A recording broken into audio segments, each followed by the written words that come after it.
Om Jananim Sharadam Devim Ramakrishnam Jagatgurum Padapadme Tvayo Shritva Pranamami Muhur Muhur Namah Shri Yatirajaya Vivekananda Suraye Satchit Sukha Swarupaya Swamine Tapaharine Sthapakaya Cha Dharmasya Sarvadharma Swarupine Avatara Varishtaya Ramakrishnaya Te Namaha. Namaste. Thank you all for coming. And thank you all online for coming. So now we're going to begin part 2 of Karma Yoga. And we're gonna first do a review of where we left off last time. Just a quick review. And what I always like to do in these types of talks is just to, last time we spoke about the introduction of Karma Yoga. So this topic is Swami Vivekananda's Science of Action, Karma Yoga. So just again, really briefly, to give it context, he gave this talk in 1895, the end of 1894, the beginning of 1895 in New York. And this was a series of 4 lectures. I believe it was December 11th, December 18th, morning and evening.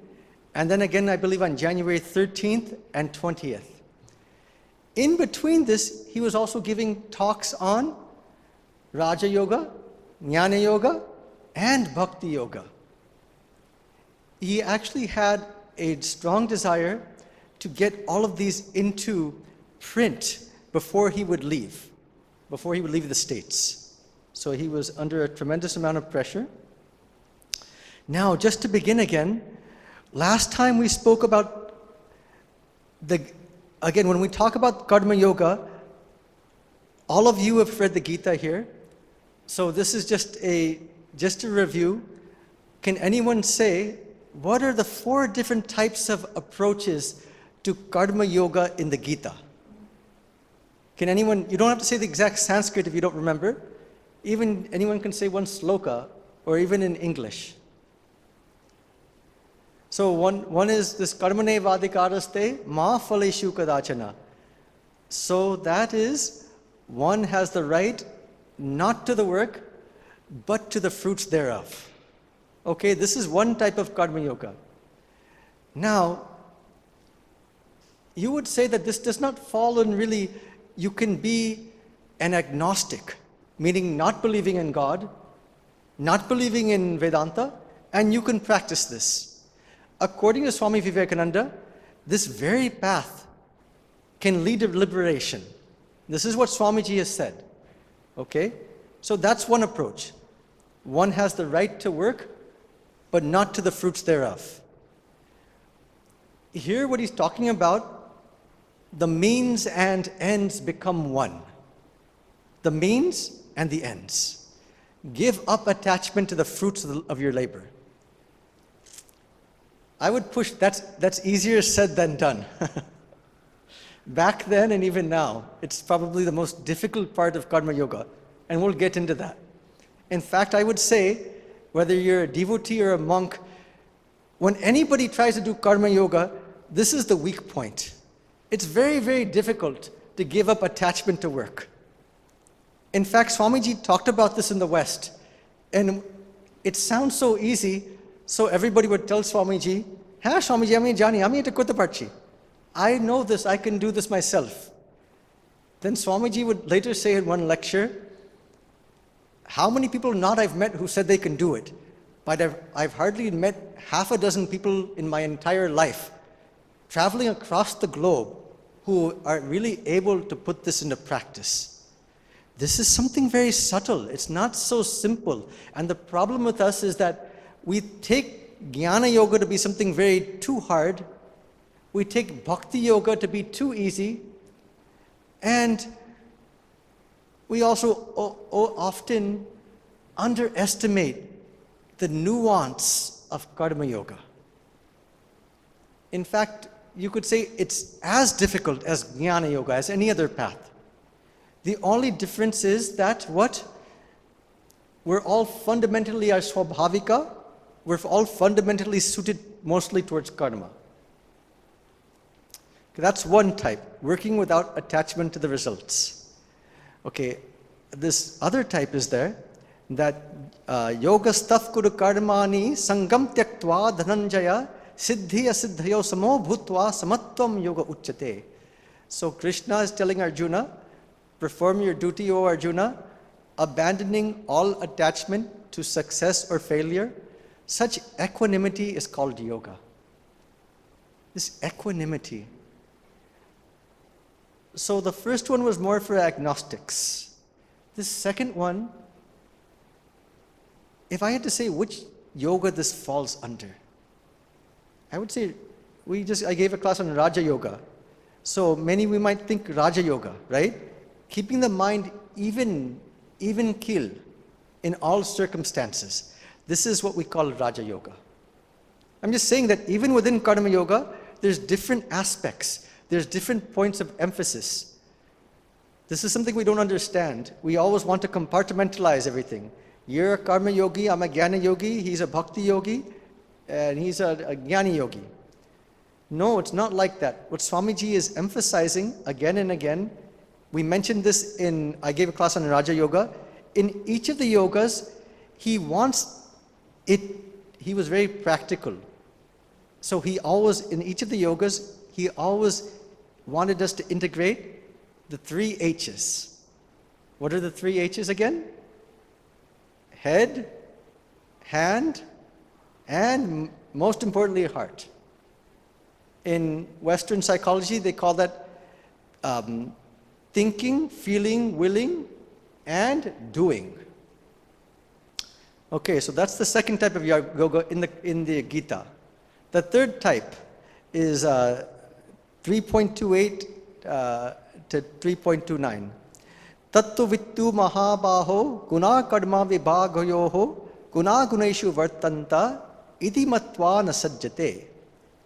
So this is one who knows the truth, knowing that it is the gunas acting upon the gunas, does not become attached. Okay, now which of the yogas, if I had to ask you to choose, which path is this?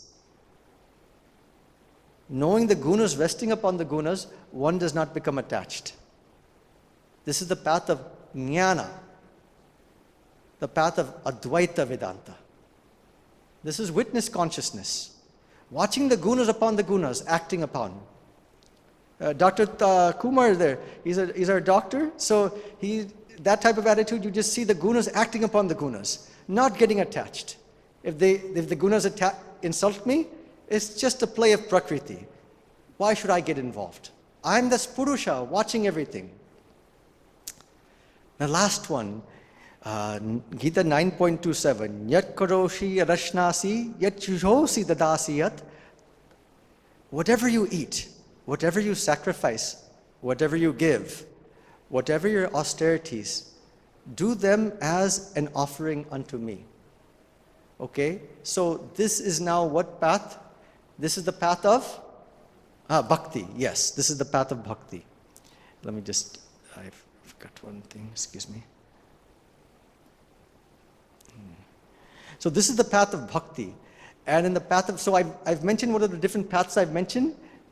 Jnana, bhakti, Raja Yoga, and finally this path of the agnostic. Remember, there were agnostics attending Swami Vivekananda's lectures at that time. They were people who lost faith in Christianity because they found it to be a dogmatic religion. So he was speaking to them as well. Okay. Now there's a fifth type of karma yoga. This is Swami Vivekananda's original contribution. And what is that fifth one?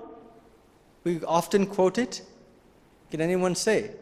It's the motto, one of the mottos of if you come to Bellarmont, if you came to Bellarmont recently, there's a front gate there, you'll see, there's a motto. Can anyone say? Shiva Jnane Jiva Seva. Knowing oneself is Shiva, and serve that very embodiment of Shiva in each and every individual. Again, this is based on Sri Ramakrishna's Vijnana experience. This is the fifth type. This is Swami Vivekananda's unique contribution. Now, let's just go back to the text right now. So, I want to take up one Swamiji's, I'm just at the bottom of the second page. Third page. The name of chapter 1 is Karma and its effect on character. Okay, so I'm just going down to the bottom of the third page. It says, if you really want to judge of the character of a man, look not at his great performances. Every fool may become a hero at one time or another. Watch a man do his most common actions. Those indeed are the things which tell you the real character of a great man. This is when we talk about motive. Last time we talked about, in Swami Vivekananda's Karma Yoga, he mentions that Karma Yoga, yes, it leads to purity of mind. The end is that it leads to liberation. He also talked about that it can also lead to the manifestation of power and the manifestation of knowledge. I think I gave this example last time. If I just sit in my room and do nothing, there's no friction. My ego is apparently safe. I'm not experiencing any disruption from externally. But what happens when I come into contact with others, when I try to do service to others, that is where that friction takes place. It's in that friction. What happens during the friction? Swami Vivekananda says that all knowledge is already within. It's just waiting to come out. All power is already within. It's just waiting to come out. What brings it out? What brings out, if everything is within, what brings it out? This friction. Now, this friction means what? The ego which is within, when the friction is there, the ego comes out. That ego does what? It's blocking us. It's blocking us from being able to, to be able to perceive ourselves, to be able to realize, to manifest true knowledge, true power, true realization. So that's what this point of this Karma Yoga is. Through this friction, the ego comes out. We have to deal with that ego. So when Swami Vivekananda says, if I tell you that point, let me read that sentence again. If you really want to judge of the character of a man, look not at his great performance. Every fool may become a hero at one time or another. Watch a man do his most common actions. Those are indeed the great things which tell you the real character of a person. So, if you ask me, this is probably the main, during that time, but especially today, this is the main difficulty that most of us face. Our Dr. Tapas here, when we talk about this idea of Shiva Jnane Jiva Seva, we have this idealistic picture in our mind. Okay, there's these souls waiting for me to serve them. Now let them sit there, let me serve them, let me see God in them. And what a wonderful meditation, what a wonderful experience. But as doctor can tell you, that's not the way it is. In fact, what happens, I was talking to Doctor about this last week, what happens when you try to do Karma Yoga, but the Jiva doesn't even show up? Doctor was saying that sometimes he goes and sits in the office, he's bound to sit there. Sometimes nobody shows up at all. I spoke with another devotee today. Sometimes things are not going efficiently. Sometimes, what do you do at that time? That's where you're tested. This is the problem. We oversimplify Karma Yoga. Everybody's There's starving people out there, let me go and serve them. And they'll feel gratitude, and then I can see that living Shiva in them. But that's not how life works, actually. Swami Ramananda of the Vedanta Society of San Diego, he's doing chaplaincy in hospitals with people with critical care problems on the verge of death. So you think that a Hindu chaplain is coming, giving his time, you think that they would be very grateful. No, sometimes it's the opposite. Sometimes there'll be indifference. Sometimes it'll be, why did you come? Who asked you to come? How do you practice this Shiva Jnane Jiva? We don't talk about these things, actually. We just oversimplify it. This is why we have so much devotee and even monastic burnout for this reason in Karma Yoga. We don't analyze this thing actually properly. What is the real point of Karma Yoga? Is it just that? Is it that you do something and that you try to see that, and then your ego gets, even now, see, there's less people. So, say in this age of YouTube. So, what happens when you don't get many views?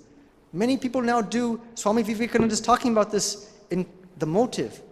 He's saying that the motive for name and fame. So many times now we do motive for what? Increasing our YouTube views? Getting more likes? Getting more followers? How do you deal with an empty home?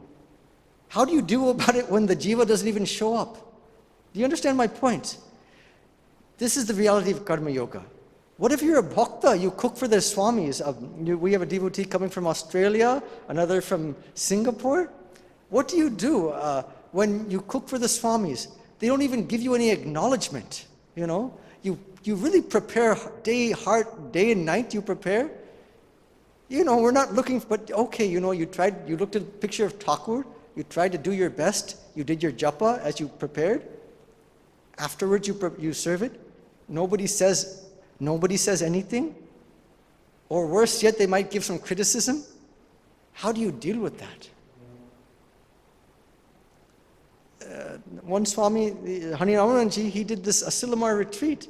It was a fantastic retreat. He had many of our preeminent speakers that came and spoke. Afterwards, some were grateful, others, but not expecting gratitude. Again, I go back to what the Gita said. Karmane vadikaraste ma phaleshu kadachana. You have the right to work, but not to the fruits of the work. You know what? That also includes expectation. Even the expectation of a simple thank you. That's very hard to deal with. It's very, very hard to deal with. It's hard for the ego. But that's when Swamiji is saying that if you want to judge the real character of a person, a real karma yogi, that's the test, actually. Very difficult. Okay, let's continue now. Now, on that basis, I want to now bring a new point in today. I want to bring a new point in here today. And what is that new point? When Swamiji talks about internal motivation versus external motivation. Now, I'm going to give a new point here. There's something called, just make sure there's no comments. Okay, making sure, we have an online audience there too, so I just have to make sure that they can see clearly. Okay, someone raised their hand. Okay, we're okay. Okay, now, I want to bring something new in today, because what I like to do is, I like to take what Swami Vivekananda has talked about, my style is this, take it to the present context. I did this a lot with Raja Yoga too, that Swamiji talked about concentration. But what's the challenge today? It's not so much concentration, it's attention. It's attention deficit. Similarly, with Karma Yoga, what are the challenges we face today? Is Swami Vivekananda's Karma Yoga still practical today as it was so many years ago? This is a question that we really have to think about. If so, why? Okay.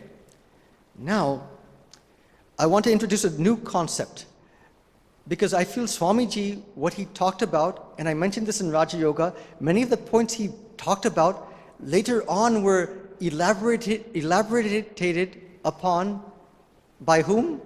No, not by monks. We're just echoing what he said. By whom? By philosophers, by neurologists, by psychologists. So let me bring a psychological concept which I want to bring into dialogue with what Swami Vivekananda called karma yoga and acting without expectation. Okay, there's a concept called by Edward Deci, D-E-C-I. He's a famous psychologist from the 20th century, even 21st century. He wrote a book called Why We Do What We Do. And he espoused a theory called STD, self-determination theory. Now, what is that?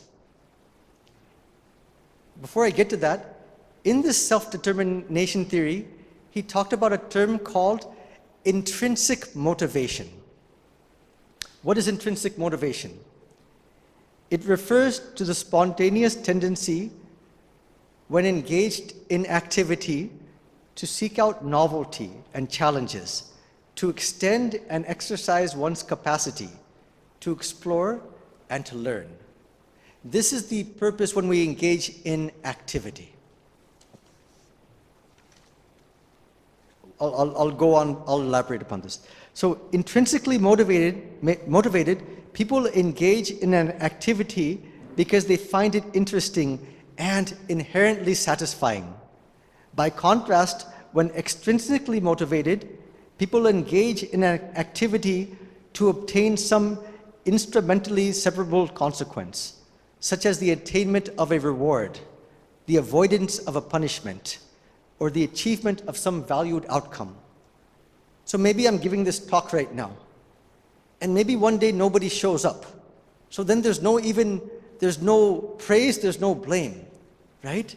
When you give a talk, people, what is our internal motivation?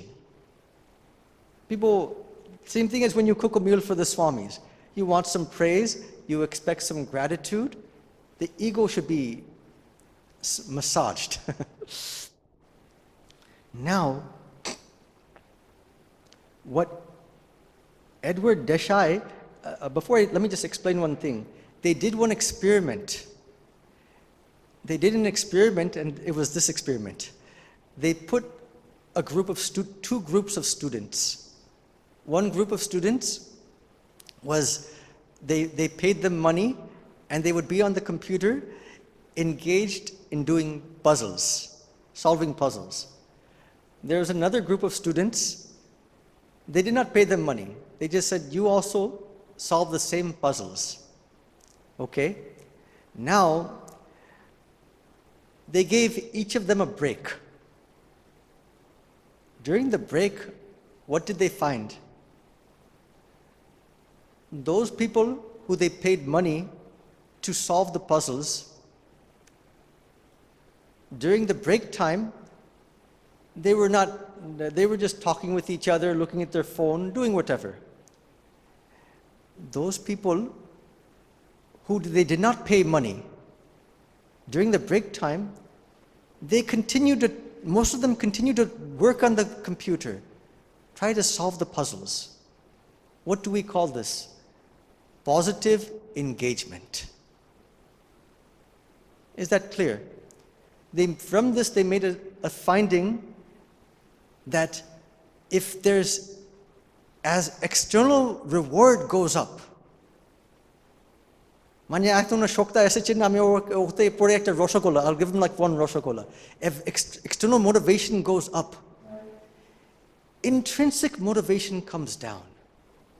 It's of course, the more you give, if I give you money to work, say, rather than coming here as a volunteer, if I give you money to work, to serve, then that Sheva Bhav goes down. Does that make sense? So these are two terms you can please write down when you get a chance. External reward and intrinsic motivation. This is what this self-determination theory is based on. Now, Edward Deci says that this self-determination theory says that human motivation depends on 3 psychological needs. Why am I talking about this? Because I think that these, if you want to really practice karma yoga, these are prerequisites that we don't talk about, but they're in the human psyche. What are these 3 psychological factors to be successful, and more importantly, to be fulfilled in doing any karma yoga? Any kind of Shiva, 3 factors. What are these 3 factors? Number 1, autonomy. Autonomy means what? The feeling that our actions are chosen. Amar nije korte chai. No one's force korchina. No one's forcing me to engage in this action. Amar nije korte chai. I want to do from my own volition. Okay. That's one aspect. Sometimes, you don't feel like doing, and they'll say, "Tumi Swamiji Seva korte chai na." You don't want to do Swamiji's Seva. You feel forced to do something. No, this should be something that you feel some joy to do. Otherwise, it's not karma yoga. It may be karma, but not karma yoga. Okay? That's one point. So first point is what we say in Sanskrit, adhikari, competence. I'm autonomy. I'm not being forced. Nije ichha. Second point, competence, feeling capable. That if they ask me to cook, I'm competent to do that. I've cultivated the skills to be able to do that. Okay. If they ask me to, whatever, something I'm not good at, then however much I want to do Thakur Sheva, if I don't have the competence, I may have the autonomy I want to do, but as I'm going, I'm making a bigger mess. Competence is required. Anything. In our Sadhu Sheva line, when I was in training center in PPTC, we have to serve the sadhus. That's one of the duties. So, I never did. So as I'm serving, you don't know some things. Like you see that one plate is there and there's not much, so much rice is not there. So then what happens is if you pour the dal on the plate, where does the dal go? It falls on the sadhu's clothes. So I think maybe that I was guilty of that a few times when I first started. And so when I would go to serve the sadhus, they would be like this. So this is this competence. Okay. Yoga karmasu kaushalam. Yoga is skill in action. So this is very important. I'm marking with the Gita. So the first one is what? Autonomy. No one's forcing you. Dr. Tapas, aaj ki ashpin. Ki ashpin na. You won't come. You should do joyfully, that from your own will, not being pressurized. Second is this, yes, competence. And the third one is most important. Connection, relatedness, bhav. Feeling connected to others when we're doing it. And that's what he says. This is what Edward does. When I'm doing it, say doctor is seeing the patients, the patient comes, he's feeling that bhav, he's feeling that connection. Then what happens then? Yes, I'm doing the Shiva. But you talk to any of our sadhus who work at hospitals, go to Vrindavan, Kashi, or our devotees, there's a ground reality that I think vastly different. Okay. So that feeling of connection with others, that's what gives, these 3 factors give satisfaction in doing action.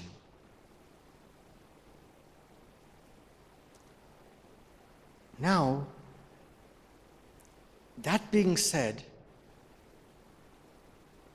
Swami Vivekananda's karma yoga is a little bit different, this third one. When he's saying, Shiva Jnane Jiva Seva. Seeing seeing my Lord in myself and seeing that Shiva in you, I serve you. Even if you act indifferent towards me, even if you slap me, even if you act very ungrateful, I still give my full Shiva to you. What's happening then?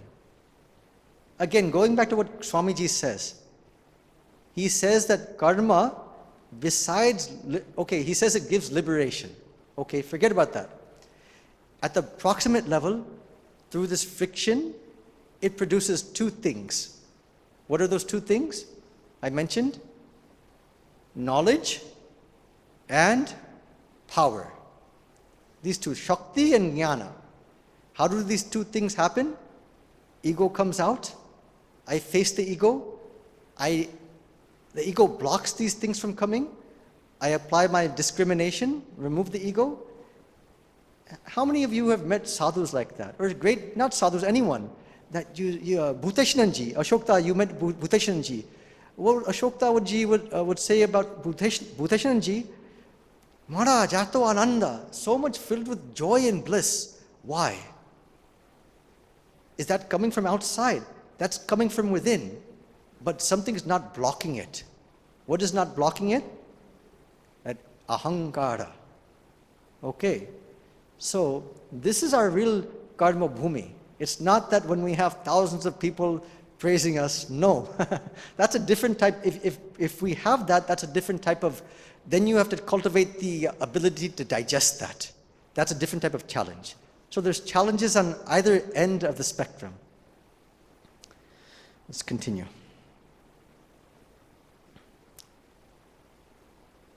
So now Swamiji says, let's just go on for what we said last time. We are responsible for, Swamiji says, so all this is determined by karma, work. He talks about the idea of a Buddha or a Christ. At that time, Darwinism was very popular in America. Darwinism means what? This evolution. So they believe at that time that if my father is great, my grandfather is great, so I automatically ami ekta mahapurush hoye jabe. Okay. But Swamiji, what did he say? Tini ki bollen? Jesus, Buddha, their fathers, who were their fathers? One carpenter, actor Raja, king. Yet how did they, if this theory of hereditary transmission, evolution is actually true, how could they produce sons that half the world worshipped? How? What was that? Past life. Yes, past life. And so there's something else there. They said that these souls, karma produces three things actually: knowledge, power, and willpower. This willpower is something that comes with us from birth to birth. In Sanskrit, we say linga sharira, sukha sharira. When we leave the body, this mind, body, everything goes. But that subtle body comes again. So that willpower goes from life to life. So Swamiji said that for a Christ or a Buddha, it came life after life. Until finally, after so many incarnations, a Buddha came. I think, what was it? They said Buddha was the 25th or so incarnation. And so Swamiji said actually, this Buddha was not the greater Buddha was those that came earlier on. Because they did not manifest it. Remember Swamiji saying it's easy. If someone manifests, then they get all the praise and everything. But that who's unknown, karmane vadikaraste ma phaleshu kadacharana. You have to think about that again and again. What does that mean?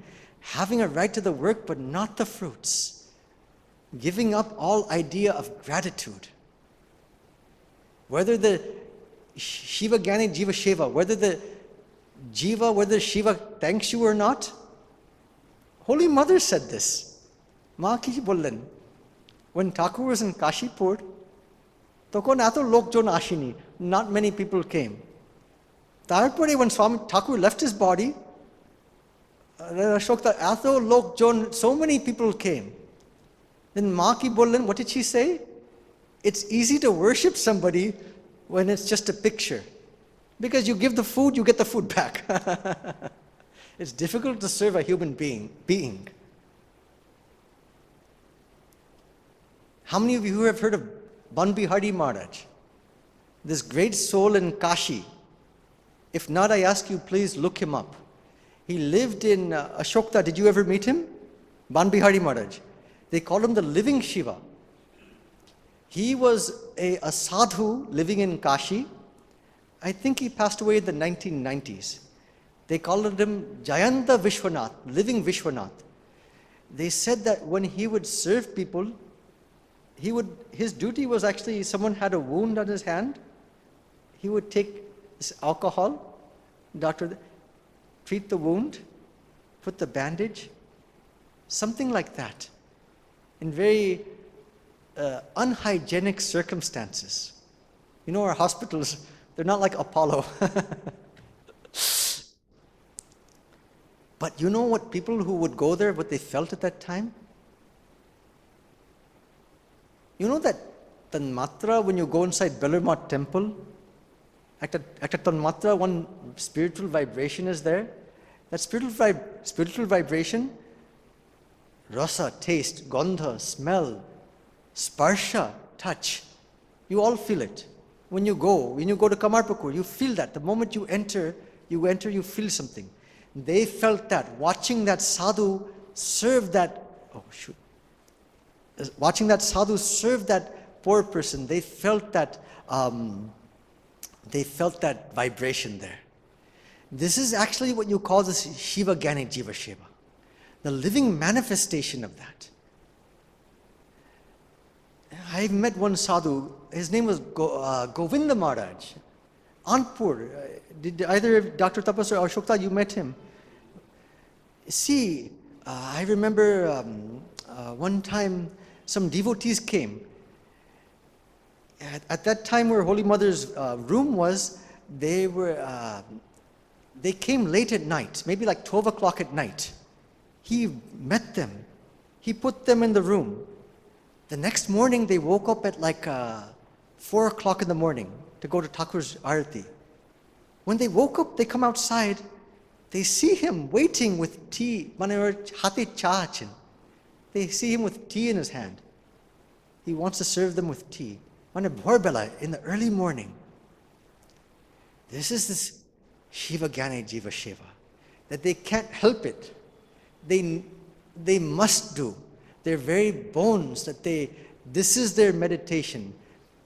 If you can look at the Prabhuta Bharata March issue, there's an issue on Swami Hari Premananda Ji. I would request all of you to please, if possible, subscribe. I'm a city editor, so I subscribe. And also read that article. Hari Premananda Ji, he was a Shivak to Holy Mother. He would spend the entire day in her service, not to her physically, but just making things for her. We would say not like a personal Shivak, like a Kajarlok, man on the side. He never went for arati. He never went for meditation. Then people started telling him after some time, look, dikka hoyeche? Did you get initiation? Nah, I didn't get initiation. Then he got confused. So one day he went to Holy Mother. Ma, amake kichu dini? You didn't give me initiation, you didn't give me mantra. He felt gypped, you know.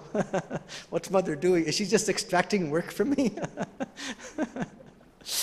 Then Mother said, how you are serving me? Thakur. She included Thakur, even though Thakur was just in a picture, not living it. How you are serving both of us, don't listen to those people. What you are serving, how you are serving us is equivalent to thousands of hours of meditation. He never got bored with Shiva. In fact, when he had nothing to do, he would then, whole day he would be working. He didn't take his food at the right times. Only he liked to eat a lot. Mother gave him lots of food. But when he had any free time, he would also look for so now I have free time. he would go into other parts. What needs to be cleaned? What needs to be done? What can I do? He couldn't help thinking, how can he serve the Holy Mother day and night? He never got any credit for this. He hardly talked about this. If you read about this in his reminiscences, this devotee somehow got a little bit from him. Otherwise, these great sadhus, in this age today of likes, followers, how many people watch your YouTube, all these things, it's social approval. In fact, they say today, your currency is measured by how many followers you have. That's how the currency is measured today. Am I correct or not? No, this is how society mentions. You see like the big, so this is what's going on. You see the stark contrast with these sadhus. You don't even know about what they did. So Swamiji said, those are the greatest who? They come, they serve, they are unmanifest, they leave unmanifest. There's even now in Belurmat, Kashi, there'll be some sadhus, some like our Swami Bhutashananji and others, we know about them, President Maharaj. Then there's others that are hidden. You won't get to know about them. But even these great souls will say, these hidden ones, they're the pillars of the Ramakrishna Mountain mission which it's built upon. They do this japa that just for the sake of the order, for the Sangha. This is this karma yoga. So you understand, this is what this true karma yoga is. If I link this with karmane vadikaraste ma phalishu kadachana, we have to think about that next time.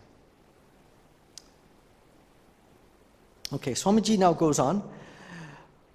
What is the use of learning how to work? We don't talk about this so much. We just say, just Thakur kaj koro. Just do Thakur kaj.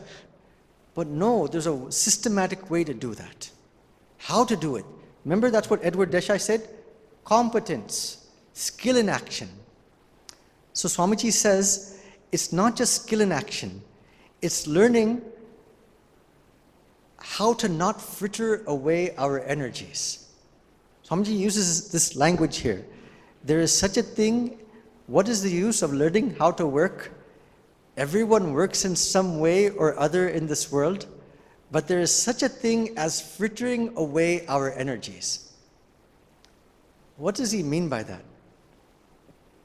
How many of us, when we sometimes engage in work, afterwards we feel depleted? Mane bhitre kono shakti nei.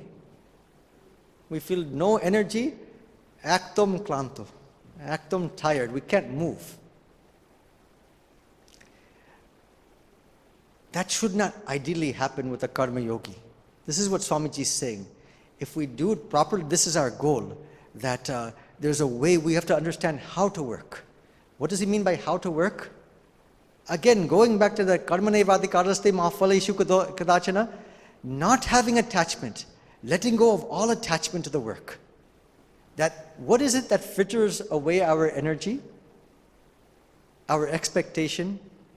Oh no, you did not acknowledge me today. I did this, you did not acknowledge me. When that lack of acknowledgement leads to what? Pratame mene rag. Ki? Now do you know who I am? Pratham rag. Tarpare dukkha, depression. Okay, how do we cut that at the root? So, in fact, you know what they talk about this Facebook now today? They call it Facebook envy. They say social media is one of the leading causes of depression. Why?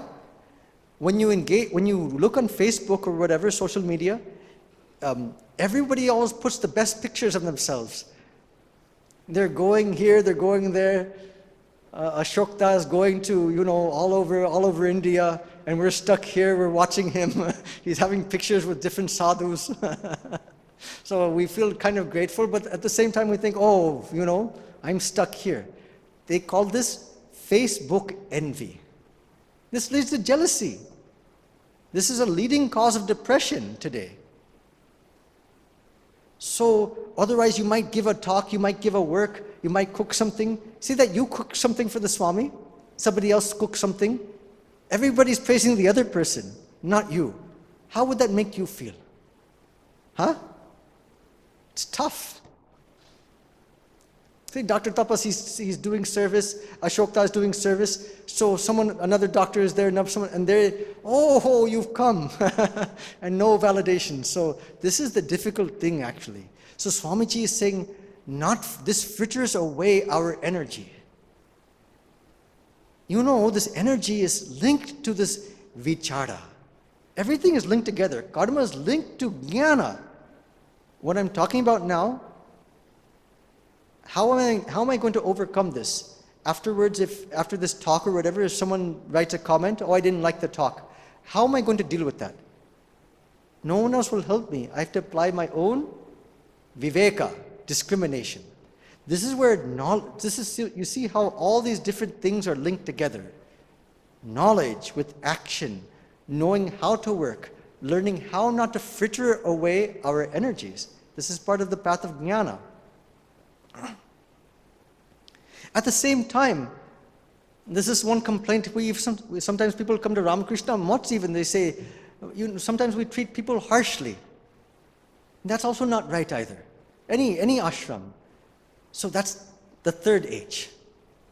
Karma yoga is this head, vichara, hand, sheva, and what's the third H?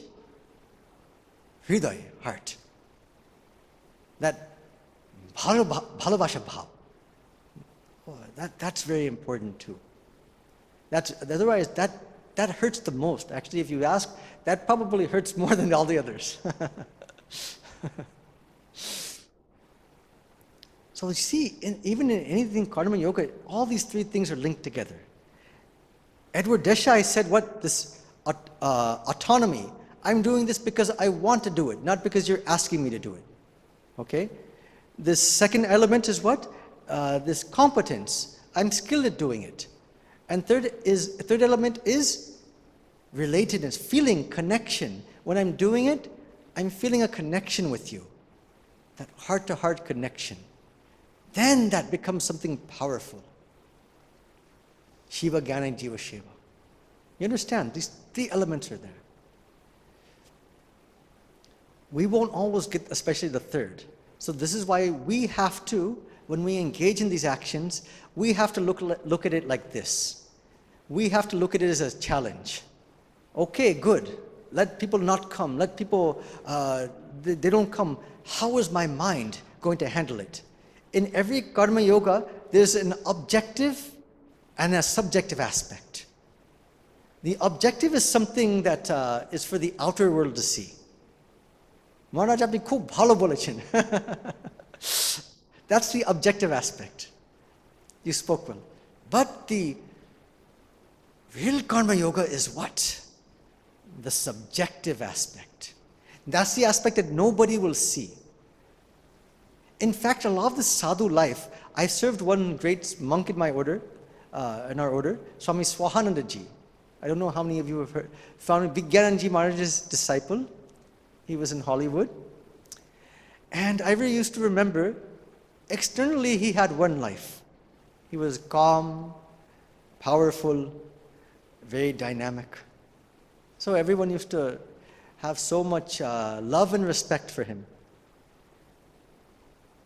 There was another aspect to his life. Because I used to be with him, nighttime I would see, middle of the night, he can't sleep because so many health problems were there at the end of his life. Middle of the night, he's doing japam.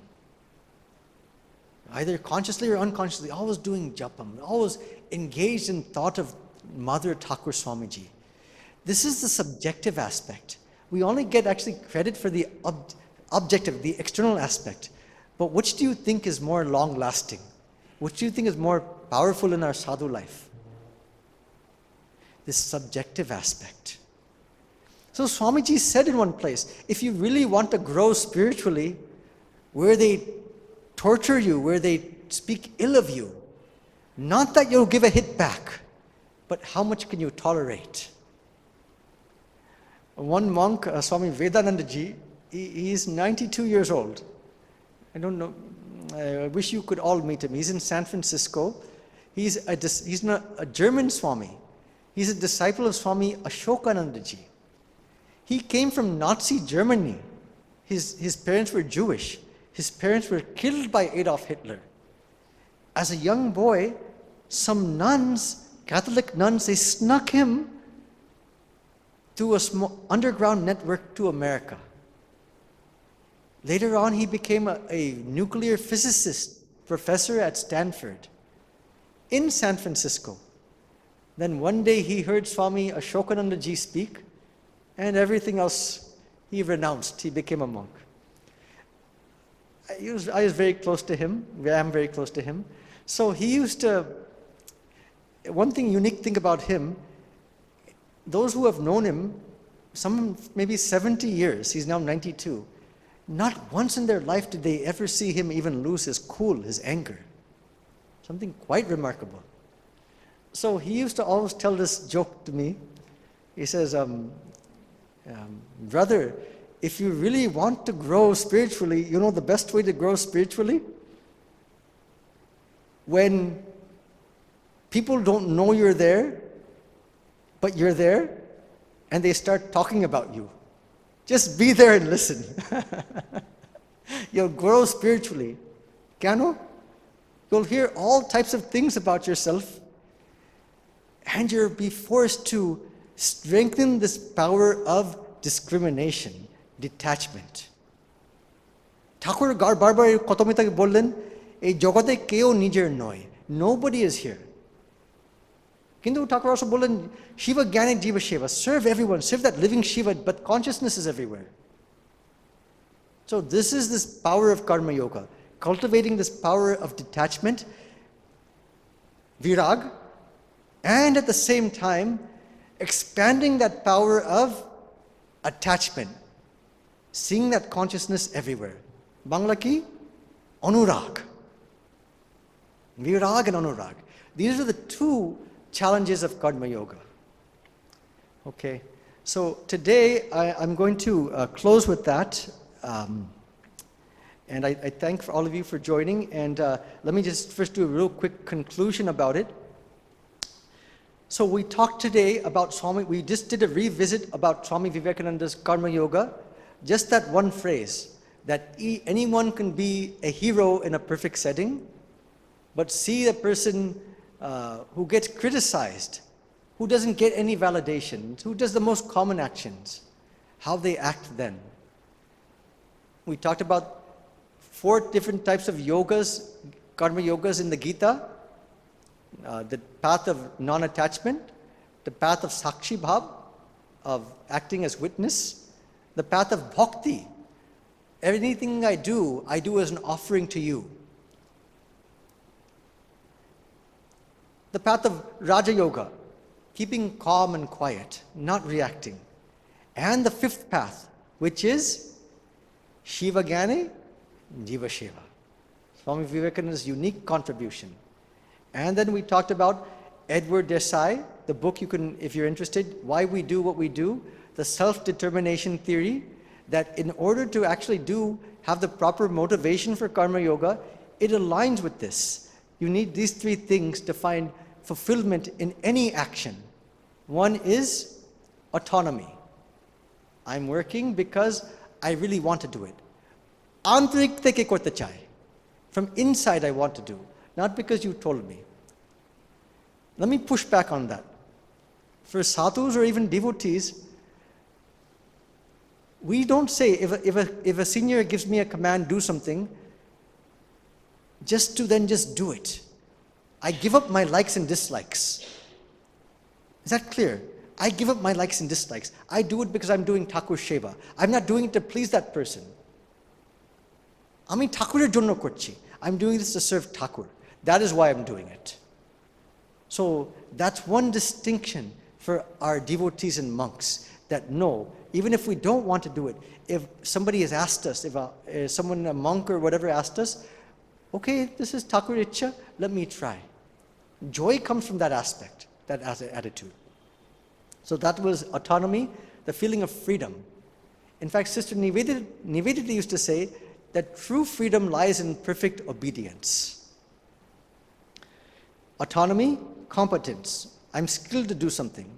So if you want to do, say, Thakur Seva in the shrine, we should first learn how to do it. And third one is connection, relatedness.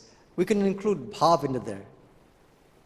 You know, that I'm doing this, my bhav is, I'm doing it to serve Thakur. Ami Thakurer jonno korchi. I'm doing this for Thakur, I'm Thakur bhalobasha. For his love I'm doing this. These things have to be constantly cultivated. And after we do these things, one fourth thing, we should always, this is what our monks have always said, and Swamiji says this too. At the end of the day, after engaging in karma yoga, self-reflection. What did I do right? What did I do wrong? Because if anybody tells me, I'll fight back. So not with them. Swamiji is going to talk about this later on. We don't talk about others, but in our own vichara. What did I do right? What could I improve upon? Am I able to see that living? It's hard. If somebody does not validate my ego, am I still able to see that living Shiva in them? That I say you say who's a Mahatma? That I say. That's tough. So these are the three elements, and then we close with what Swamiji talked about again and again. These are all means for us, not frittering away our energy and cultivating this ability whenever we do anything. It should increase our ability to discriminate and be detached from the world, and also increase our anurag, devotion for the Lord. Okay. So with that, we'll conclude. Does anyone have any questions? We always do the question answer afterwards. Sorry. Okay, and also online, if anyone has any questions, they can also ask their question too. Or you don't have to have a question or discussion. The mic is not there. Okay. You can come up. Okay, go ahead. Okay, go ahead. Yeah.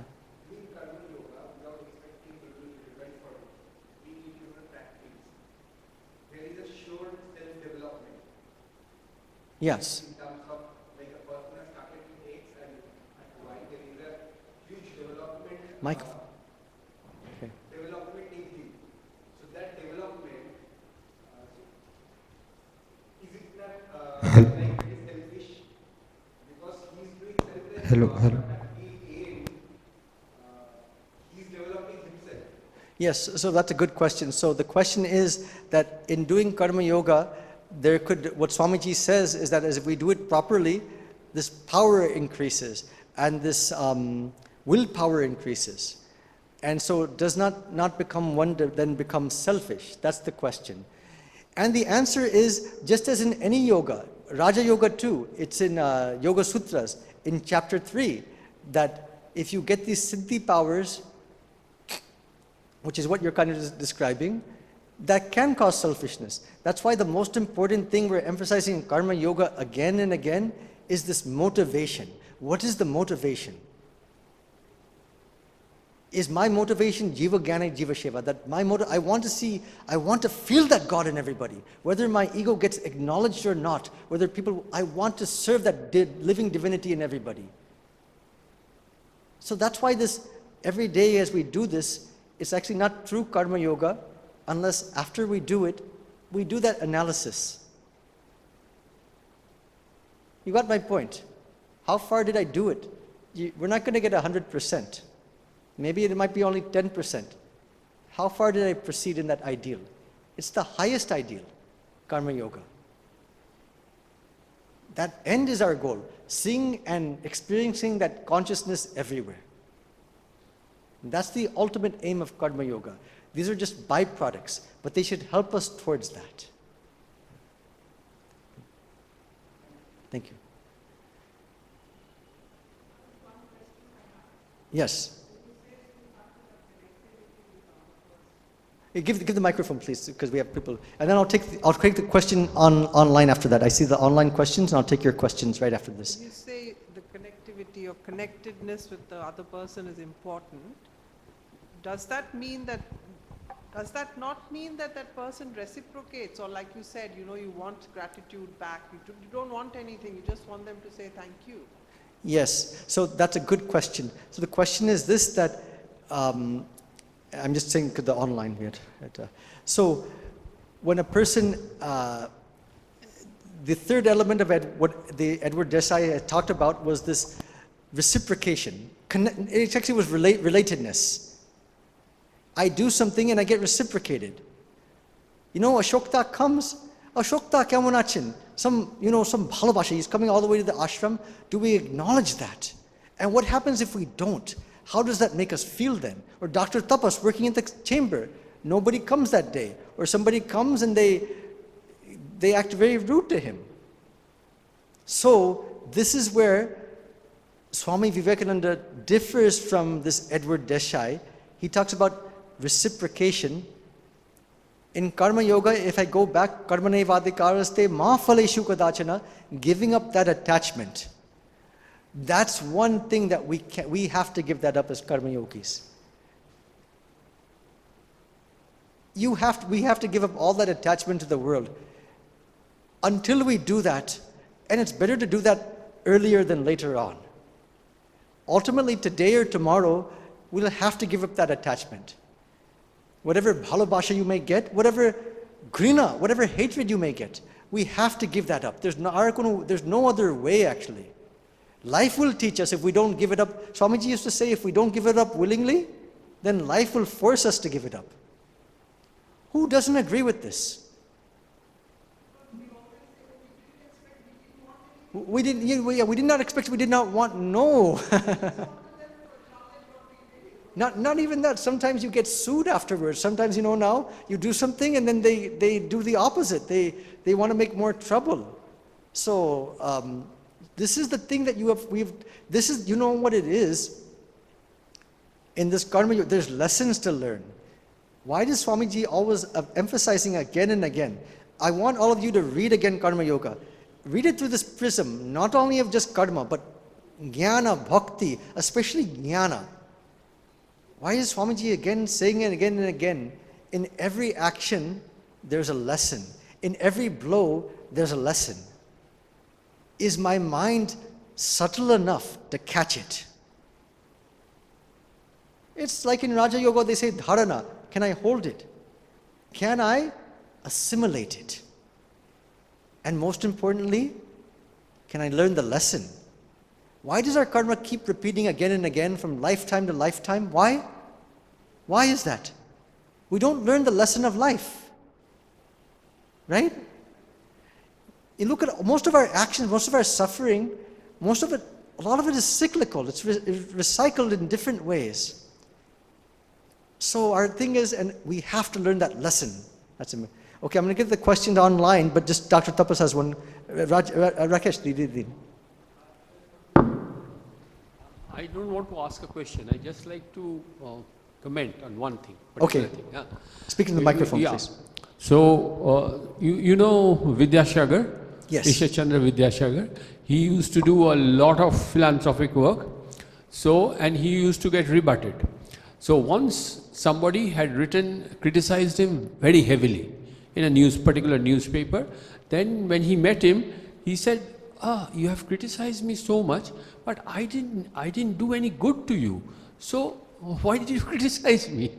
Yes. So that's the thing. Yeah. I hope everyone online heard that one Vidyasagar, the story of Vidyasagar, that he used to do so much good philanthropic service, and then people would criticize him. At the end of his life, he became so despondent and bitter. Why? Keno ame ki ninda korechen keno?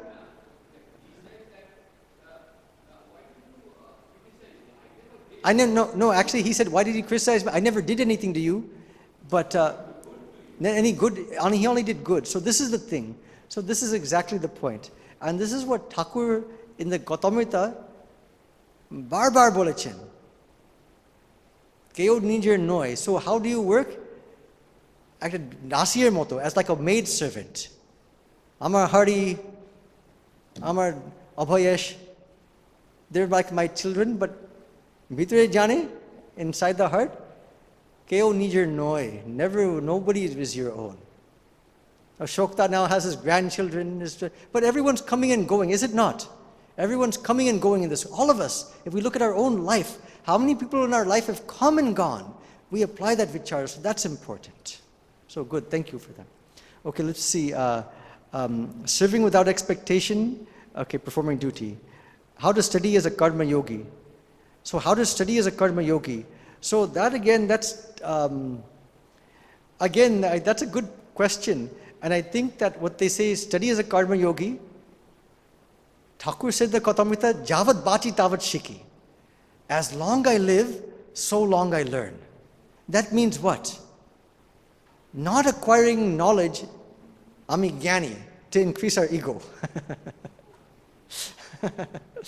But rather studying for the joy of studying, ekta ananda ache, joy of learning, Javad Bachi Tavat Shiki. There's a joy in learning. They even say now neurologically, when you learn something new neural links come to the mind. And then how much joy comes from that as well. So that's karma yogi, that's one thing. When you work, next one, when you work without any emotion, attachment, do you function as a robot? That's a good point. So we didn't say without, so that's a good point. Thank you for asking that. But we didn't say without emotion, because Swamiji said head, hand, and heart. Hriday, the 3 H's. To do effective karma yoga, you need all 3, okay? But it's a good point. So detachment does not mean without emotion. This gets lost. I feel that even in our Jnana Yoga, even when we teach Advaita Vedanta, I'm allowed to have my point of view, I don't care. I disagree with how, I think sometimes we minimize emotion. I really do. And if you ask me, if you look at the life of Swami Vivekananda, Holy Mother and Thakur, who could feel more than them? That's what I personally feel. I studied, when I was at Harvard, I studied chaplaincy. Chaplaincy has been spiritual care, how to make someone feel connected, to take away their grief. So who could do that more than Holy Mother? Sometimes people would lose their children. Maya kachi ashpe. They'll tell Shab Dukkha Ma ke bolben. Then mother becomes like, it's like she takes everything on herself. This Hriday, Swamiji felt so much. So they feel so much that they absorb your feeling. This is what I think, without detachment. You got my point. At that moment you're feeling that, because God has come to you in this form. But afterwards, no. So that act of detachment, cultivating emotion, love, without attachment. That's karma yoga. Yeah. Rakesh, you do? Yeah.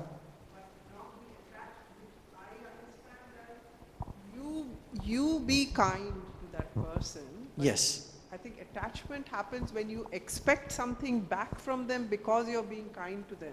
Yes. That's the attachment, right? Yes. So she's saying that, yes, attachment happens when we expect something back. So that's part of what karma yoga is. This is actually real karma yoga. It's not, oh ho ho, khub bhalo Rakesh, khub bhalo kaj ajke korecho. He set up so nicely this whole thing, and he did so many nice works he did.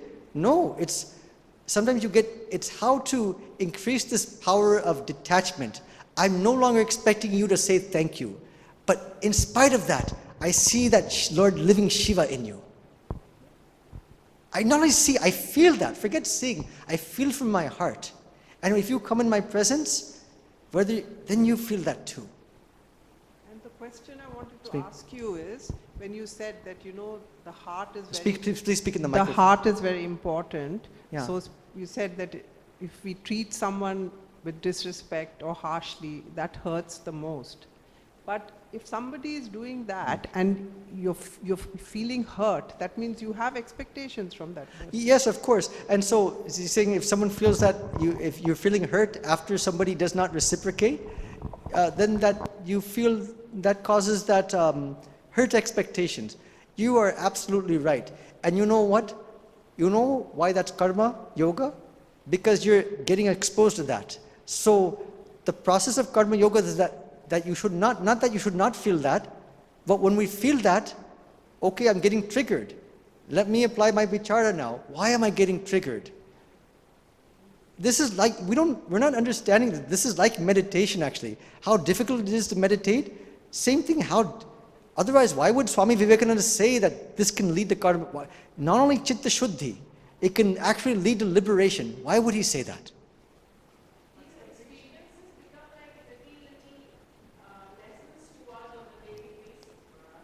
Yeah, they become lessons to us on a daily basis. Let me just finish these last one. Okay, is it all right to say out loud that I'm doing a certain work because Thakur wants me to? It depends on the context. I'm doing a certain because Thakur wants me to. Is it all right to say that I'm doing a certain work because Thakur wants me to? You know, I think that these things the more it's kept hidden, the better it is. Ekta bhav tori korte hobe. We should build up this attitude in silence. Nobody should know this bhav. You know, in bhakti yoga they say, keo apna ishta devata janben na. Because why? This is something secret, sacred. Guja kota. This is something that's very private. Same thing with this bhav I feel of karma yoga. I feel that if we talk about it too much, it becomes mechanical. Hey, Thakur kaj korcho. You know, we've heard that, right? It actually takes the prana out of it. The more you keep it hidden, but similarly minded people, you discuss with them. You know what? That's a good thing. Swami Chidekananda said that too. Ashok, we sometimes talk about things. Similarly minded people, you talk with them about this. Edo he chilo, ki korbo. You can discuss, that's good. But advertising it to the marketplace, I don't think is a good thing. Okay. Can you please tell about anurag and virag once again? So anurag is that whatever action we do, it should increase our conviction that sarvabhuta atmanam, that this entire world is consciousness, and that this also increase our detachment. How to manage the mind, although we have a desire to do. Okay, I'm just gonna. I think we've reached the end. When we do self-inquiry, which leads us to sakshi bhava. How to manage the mind, although we have a desire to do, but the process is tough and the brain is not ready to take it up. How to manage the mind. So that's a big thing, you know. I'd say that's not one size fits all. That's a case by case basis. So when we do self-inquiry, which leads to sakshi bhava, our attention is turned inwards. But when we have to do certain work, our attention has to be fully deployed outwards. So how can we do work with sakshi bhava? It seems a bit confusing to me. Beautiful question. Does everyone understand the question? Apni Advaita Jnana sunchen, sob mane jagat mithya, everything is unreal. Sab sakshi, ami purusha. Everything outside is sakshi and I'm purusha. What should we do when we're seeing everything? No, we cannot have that bhav when we're engaged in karma yoga. When we're engaged in karma yoga, you can't really even think of the Lord at that time. Our mind has to be just fully in the moment, fully in the present moment. Yoga karmasu kaushalam. Yoga is skill in action. And part of that skill in action means fully in the moment. Yeah. Other types of works, it could be that something mechanical as you're driving. That Raja Maharaj used to say, give 3/4 of your mind to God and 1/4 to the work. It depends upon the kind of work. That's true. But anything technical, full mind has to be there. It's always good to also keep the mind fully there. I think we get more out of life when we're fully there. And now they call that mindfulness. But good question. So don't work with sakshi bhav. Afterwards you can discriminate. Afterwards when the blow comes, afterwards we can discriminate. But to do that in real time is very difficult. And can be hypocritical as well. As you rightly said that we don't ponder on fundamental teachings, my question is, are we still struggling to find the practical way of Karma Yoga? Yes. We don't ponder on we do ponder on fundamental teachings.